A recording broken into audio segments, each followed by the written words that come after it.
అందరికీ నమస్కారం. నేను మీ ఆయుర్వేద డాక్టర్ చిట్టిపొట్ల మధుసూదన శర్మని. మనం ఈ వీడియోలో అవిసె గింజలు ఔషధ ప్రాధాన్యత అనేటువంటి అంశాన్ని గురించి తెలుసుకోబోతున్నాం. ఈ రోజుల్లో ఆరోగ్య స్పృహ అవగాహన బాగా పెరిగిపోవడం చేత సహజ సిద్ధమైనటువంటి ఆహార పదార్థాల వైపు ప్రపంచం యొక్క దృష్టి అంతా మళ్ళిందంటే ఆశ్చర్యం కాదు. ఇందులో భాగంగా సలాడ్సు అంటే వెజిటబుల్స్తో తయారు చేసుకున్నటువంటి ఈ salads, dry nuts, dry fruits ఇలాగా చిరుధాన్యాలు ఇలాంటి వాటి మీద ఆసక్తి పెరిగిపోయింది, అవగాహన పెరిగిపోతుంది. వీటిని వాడేటువంటి వాళ్ళు కూడా క్రమక్రమంగా మరి సంఖ్య కూడా పెరిగిపోతుంది. ఇందులో భాగంగా ఈ డ్రై సీడ్స్ విషయంలో మనం ఆలోచించినట్లయితే అవిసె గింజలు చాలా ప్రాధాన్యత సంతరించుకున్నాయి. అవిసె గింజలు చాలా ప్రాధాన్యత సంతరించుకున్నాయి. ఈ యొక్క అవిసె గింజలనే ఫ్లాక్స్ సీడ్స్ అనేటువంటి పేరుతో మనకి చెప్తూ ఉంటారు అనమాట. ఫ్లాక్స్ సీడ్స్ అని చెప్పేసి ఆంగ్లంలో చెప్తుంటారు. అవిసె గింజలు ఇవి మనకి సంవత్సరం అంతా కూడా మార్కెట్లో దొరుకుతాయి. అవిసె గింజలు చాలా అద్భుతంగా పనిచేసేటువంటి పోషకాహార ద్రవ్యం. శరీర ఆరోగ్య పరిరక్షణకి, వ్యాధులు రాకుండా ఉండేందుకు, వచ్చిన వ్యాధులు త్వరగా తగ్గేందుకు, వ్యాధి నిరోధక శక్తిని పెంపొందింపజేసేందుకు కూడా అవిసె గింజలు వ్యాధి నిరోధక శక్తిని పెంపొందింపజేసేందుకు కూడా ఈ యొక్క అవిసె గింజలు చాలా చక్కగా ఉపయోగపడతాయి. ఆధునికంగా మనం ఆలోచించినప్పటికీ ఈ అవిసె గింజల్లో అనేక రకాలైనటువంటి రసాయన పదార్థాలు ఉన్నాయి. ఇందులో అమినో యాసిడ్స్, ఈ అమినో యాసిడ్స్ అనేటువంటి యొక్క రసాయన పదార్థాలు 18 రకాలైనటువంటి అమినో యాసిడ్స్ ఈ యొక్క అవిసె గింజల్లో ఉన్నాయి. వీటితో పాటు omega three fatty acids, fibre, cyanogen, lignans, dihydrotestosterone, selenium, magnesium ఇలాంటి అనేక రకాలైనటువంటి ఈ యొక్క పదార్థాలు కూడా ఈ యొక్క అవిసె గింజల్లో ఉన్నాయి. ఇంతకుముందే నేను చెప్పాను, వ్యాధి నిరోధక శక్తిని పెంపొందింపజేసేందుకు అవిసె గింజలు చాలా అద్భుతంగా పనిచేస్తాయని చెప్పేసి. ఈ రోజుల్లో చీటికి మాటికి చిన్న వయసు నుంచే అనేక రకాలైన జబ్బులు మన దేహాన్ని చుట్టుమిట్టి రకరకాల ఇబ్బందులు గురి చేసేటువంటి పరిస్థితి ఏర్పడుతుంది. దీనికంతా కారణము వ్యాధి నిరోధక శక్తి మనలో తగ్గిపోవడము లేదా సన్నగిల్లిపోవడం అని చెప్పి చెప్పుకోవచ్చు అనమాట. మరి ఈ వ్యాధి నిరోధక శక్తిని పెంచేందుకు ఇందులో ఉన్నటువంటి 18 రకాలైనటువంటి అమినో యాసిడ్స్ చాలా అద్భుతంగా పనిచేస్తాయి. ఈ వ్యాధి నిరోధక శక్తిని పెంపొందింపజేసేందుకు మన దేహంలో రక్షణ వ్యవస్థ చాలా పటిష్టవంతంగా తయారు కావడం చాలా అవసరం. ఈ రక్షణ వ్యవస్థలో భాగంగా లింఫోసైట్స్, పాలిమార్ఫ్స్, ఈస్నోఫిల్స్, బేసోఫిల్స్, మోనోసైట్స్ ఇలాంటి అనేక రకాలైనటువంటి ఈ యొక్క సెల్స్ కూడా ఉంటాయన్నమాట. ఇవన్నీ కూడా రక్షణ వ్యవస్థలో భాగం. ఇవి సమర్థవంతంగా చాలా చక్కగా పనిచేసినప్పుడు మన వ్యాధి నిరోధక కూడా వ్యవస్థ కూడా చాలా పటిష్టంగా ఉండేందుకు అవకాశం ఏర్పడుతుంది అనమాట. మరి ఈ యొక్క అవిసె గింజలు ఉన్నటువంటి ఈ 18 రకాలైనటువంటి అమినో యాసిడ్స్ నేను చెప్పినటువంటి ఈ యొక్క WBC సెల్స్ను ఎక్కువగా ఉత్పత్తి చేయడమే కాకుండా, అంటే మనకి ఎంత అవసరమో, మన శరీర వ్యాధి నిరోధక శక్తిని ఎదుర్కొనేందుకు ఎంత అవసరమో ఆ యొక్క పద్ధతిలో ఉత్పత్తి చేయడమే కాకుండా వాటి యొక్క సమర్థతను కూడా చాలా చక్కగా పెంపొందింపజేసేందుకు ఈ యొక్క 18 రకాలైనటువంటి ఈ యొక్క అమినో యాసిడ్స్ అవిసె గింజలు ఉన్నటువంటి ఉపయోగపడతాయి. దీంతోపాటు ఇందులో ఉన్నటువంటి ఈ టీ కిల్లర్ సెల్స్, అదేవిధంగా టీ హెల్పర్ సెల్స్, మ్యాక్రోవేవ్స్ ఇందులో భాగంగా ఉన్నటువంటి వీటన్నిటి యొక్క సమర్థతను పెంచేందుకు ఈ అవిసె గింజలు చాలా చక్కగా ఉపయోగపడతాయి. అట్లే ఒమేగా-3 ఫ్యాటీ యాసిడ్స్ కూడా ఈ అవిసె గింజల్లో ఎక్కువగా ఉంటాయన్నమాట. మనకు ఒక్క రోజుకి 1.1 గ్రామ్ ఒమేగా-3 ఫ్యాటీ యాసిడ్స్ అయితే సర్వసాధారణంగా సరిపోతుంది అనమాట.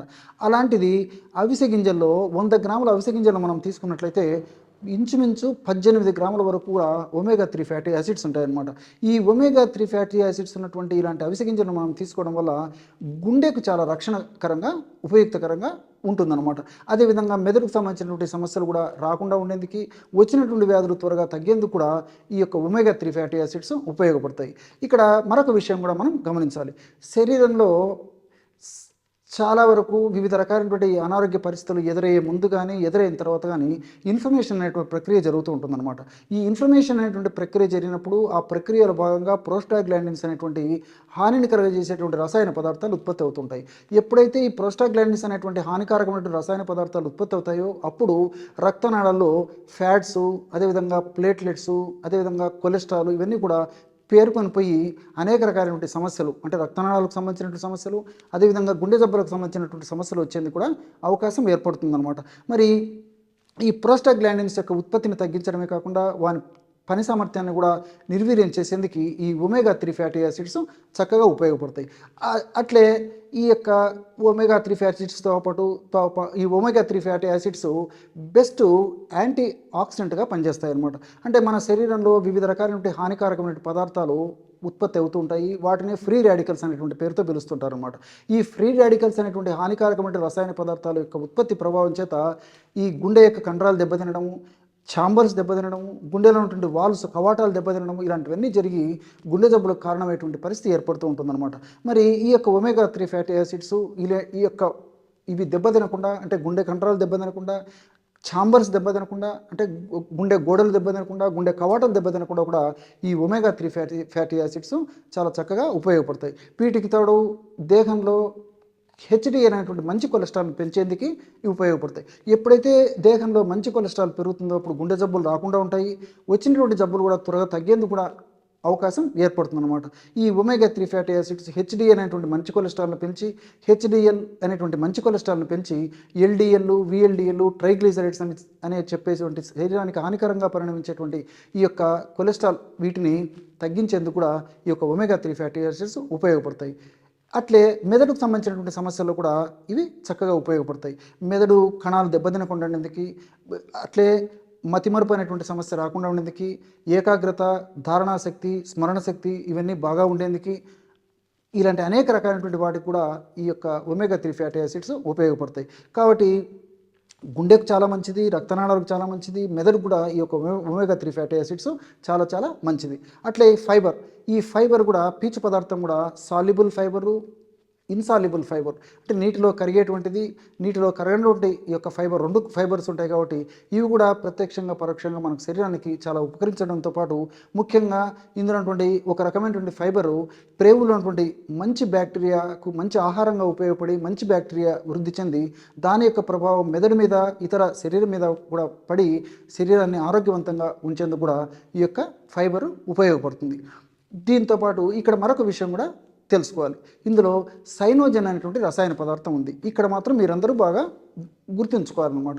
మరి హైపోథైరాయిడిజం అనేటువంటి సమస్య ఉన్నటువంటి వాళ్ళు అంటే ఈ యొక్క అవిసె గింజలను వాడకూడదన్నమాట. ఎందుకంటే ఈ సైనోజన్ అన్నటువంటి రసాయన పదార్థాలు అన్నటువంటి ద్రవ్యాలను మనం వాడుకున్నప్పుడు ఆ యొక్క పదార్థాల ప్రభావం చేత థైరాయిడ్ గ్రంథి గురయ్యి థైరాయిడ్ గ్రంథి నుంచి హార్మోన్స్ ఉత్పత్తి తగ్గిపోతుంది అనమాట. కాబట్టి ఈ యొక్క థైరాయిడ్ గ్రంథి పనితీరును మందగింపజేసేటువంటి పరిస్థితి సైనోజన్ వల్ల కలుగుతుంది. కాబట్టి సైనోజన్ అనేటువంటి రసాయన పదార్థం అనేటువంటి అవిసె గింజలను కూడా వాడకూడదు అనమాట.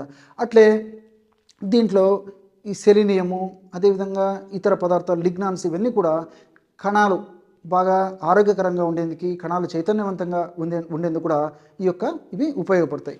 సరే, ఇవన్నీ నాణ్యానికి ఒకవైపే.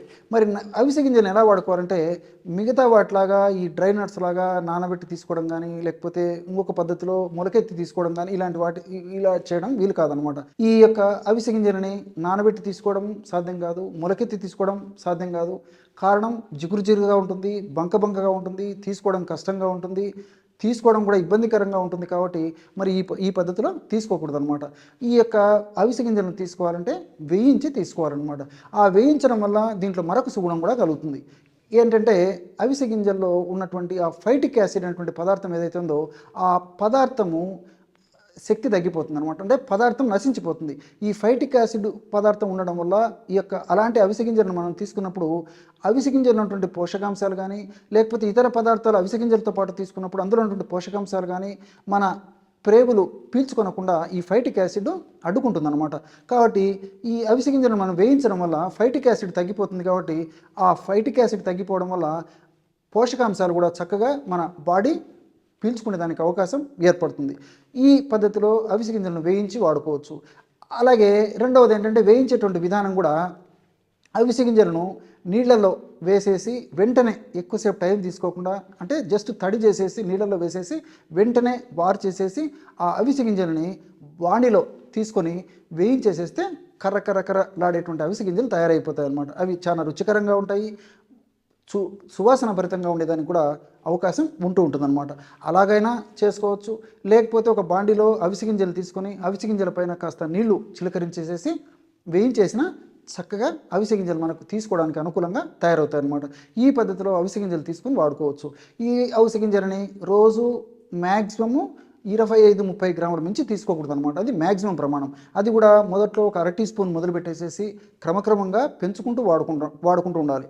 కొంతమందికి పడకపోయేటటువంటి తత్వం కూడా ఉంటుంది కాబట్టి, అంటే ఒక 100 మందిలో ఒక 10% మందికి ఒక్కొక్కసారి పడకపోవచ్చు కాబట్టి మరి ముందు ఒక అర టీ స్పూన్తో మొదలు పెట్టేసేసి శరీర తత్వానికి అనుగుణంగా క్రమంగా పెంచుకుంటే సరిపోతుంది అనమాట. కాబట్టి 25-30 గ్రాముల వరకు ఒక్క రోజుకి వాడుకోవచ్చు. అవిసె గింజలు అలాగే తీసుకోవచ్చు, లేకపోతే ఇతర డ్రై సీడ్స్తో పాటు తీసుకోవచ్చు, లేదా ఇతర డ్రై ఫ్రూట్స్ ఖర్జూరము, అదేవిధంగా కిస్మిస్ ఇలాంటి వాటితో కలిపి తీసుకోవచ్చు. అదేవిధంగా ఏ పద్ధతిలో ఫ్రూట్స్తో పాటు కలిపి తీసుకోవచ్చు. ఇలా ఏ పద్ధతిలో ఈ యొక్క అవిసె గింజలను తీసుకోవచ్చు.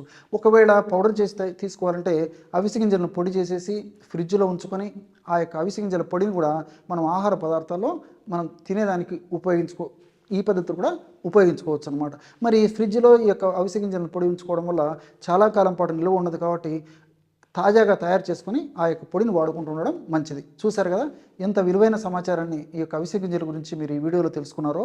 మరొక వీడియోలో మరొక అంశంతో మళ్ళీ కలుద్దాం. అంతవరకు నమస్కారం. మీ చిట్టిబొట్ల.